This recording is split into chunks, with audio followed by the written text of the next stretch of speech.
Pergunta: os movimentos sociais servem somente para perturbar a ordem e o bom funcionamento da sociedade? Aquele cara que está lá ocupando terra, está ocupando prédio, está ocupando moradia, aquele cara que briga por 20 centavos na passagem de ônibus, esse cara, ele é vagabundo quando ele sai pra rua para poder reivindicar seus direitos? Essas e outras respostas aqui dentro do nosso Covil Sociológico.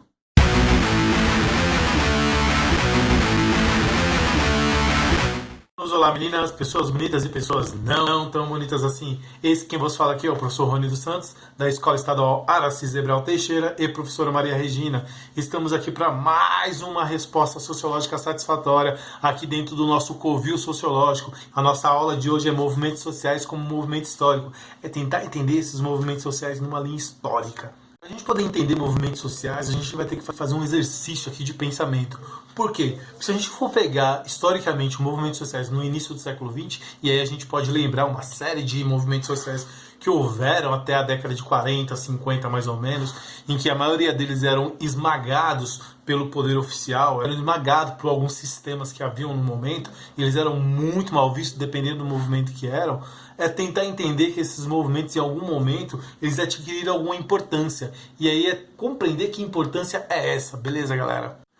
As primeiras análises sobre os movimentos sociais que não vão entender esses movimentos como perturbadores do bom funcionamento e equilíbrio da sociedade, vai entender esses movimentos por uma outra perspectiva, ela vai buscar sobretudo a perspectiva histórica, que são os marxistas. Eles vão tentar olhar essa sociedade com um funcionamento por meio de uma estrutura de classes sociais, ou seja, toda a sociedade ela é composta por classes e essas classes elas lutam antagonicamente, elas lutam pelos meios de produção. Portanto, qualquer forma de greve, manifestação ou protesto era legítimo, já que a sociedade ela vivia em conflito. Até agora, estávamos falando de movimentos que vieram até a década de 50. A gente chega na década de 60, de 1960, a gente tem uma novidade aqui bastante interessante.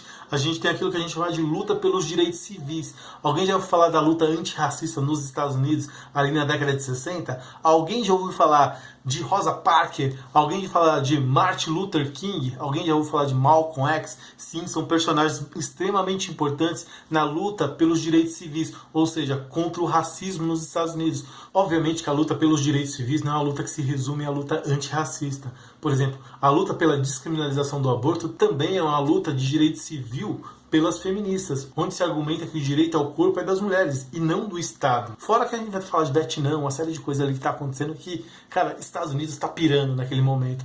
Mas é importante a gente entender aqui que esses movimentos por direitos civis, eles ampliam a aplicação dos direitos sociais, dos movimentos sociais. Eles ampliam essa relação de luta, porque até então só é considerado movimento social, ou só é visto como movimento social, pessoas que estão lutando do ponto de vista das classes sociais e não exatamente dos direitos civis. Ou seja, não é uma luta contra um Estado institucionalizado que muitas vezes é racista e promove esse racismo. E quando nós achamos que a gente poderia pensar movimentos sociais apenas pela luta de classes ou pelos direitos civis, a gente começa a entender que a gente está enganado. Não. Você pega a América Latina, entre as décadas de 70 e 80, temos contextos autoritários pelos regimes militares que se instalaram aqui. Nesse caso, a gente vai falar de luta política, luta por direitos políticos. Muita gente naquele momento foi exilada, fora as pessoas que morreram. Ou seja, você tem uma luta pró-democracia na América Latina. O Brasil é um grande exemplo, né? A nossa memória não nos deixa esquecer na luta aí por essa verdade de que os militares sumiram com muita gente nesse momento. Não foi diferente na Argentina, não foi diferente no Chile, muito menos em outros estados aí da América Latina.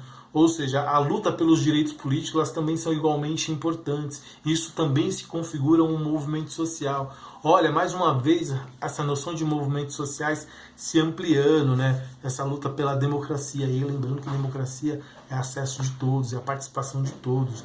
Não adianta a gente formar uma sociedade onde todo mundo participa. Uns participam mandando, outros participam obedecendo. Não existe isso, rapaziada. O último elemento dessa nossa análise aqui é a questão dos novos movimentos sociais, com diversas bandeiras e reivindicações, que vai do local ao global. Como assim, professor? Ele vai do local ao global. Esses novos movimentos sociais ele pode ser composto, por exemplo, por gays, lésbicas, imigrantes, negros E aí depende. Ele é sobretudo um movimento que é marcado pela função identitária, ou seja, uma pessoa ela pode ser mulher, negra e lésbica, ela vai estar lutando por 3 bandeiras aí, porque ela entende que são 3 bandeiras de pauta aí para poder reivindicar. São 3 bandeiras aí de pauta para poder se pensar aí as novas demandas da sociedade, se articulando com e sem o Estado. Os novos movimentos sociais trazem essa característica, ela tem uma função identitária. Portanto, dentro dessa análise, a gente vai compreender que 3 coisas são fundamentais para você perceber esses movimentos e como o movimento social não é coisa de vagabundo para a sociologia, e sim algo extremamente importante e fundamental para a sociedade. Quando você começa a pensar que esses movimentos sociais, eles compõem uma estrutura social, são peças fundamentais para a mudança da sociedade.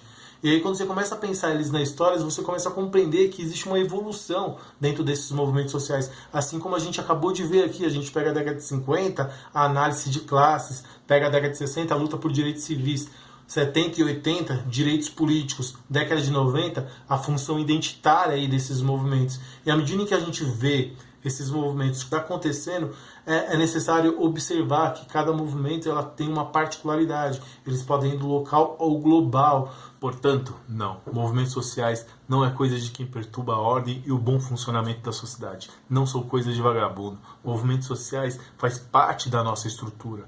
Movimentos sociais faz parte da nossa história. Se você não conseguir entender os movimentos sociais dentro de uma estrutura como parte dessa estrutura social que provoca a mudança, e se você não conseguir compreender ele dentro da história, você não consegue compreender a natureza dos movimentos sociais. Os movimentos sociais são isso, e eles evoluem ao longo do tempo, como foi visto aqui. Se você parar para pensar, você vai compreender a natureza desses movimentos, você vai entender como eles funcionam. Se eles são mais radicais ou menos radicais, aí é outra história. O modo como eles contribuem para o funcionamento da sociedade, aí você pode concordar ou discordar, mas que eles fazem parte da sociedade, eles fazem, e isso é inegável. Tudo bem? Vocês conseguiram aí captar o que o tio disse aqui? Galera, muito obrigado. Se quiser, deixa o like aí, não tem problema, a gente não quer ganhar dinheiro com nada, a intenção não é essa, mas por gentileza, deixa um retorno, deixa um comentário pra gente aqui embaixo. Se quiser também, se inscreva lá para poder receber aí os nossos vídeos aí quando você tiver a fim de assistir. Mas estamos aí, fazendo daquele jeito, do jeito que a gente pode, do jeito que a gente quer. A gente faz é porque gosta mesmo, beleza, rapaziada? Ó, beijo do prof e até mais.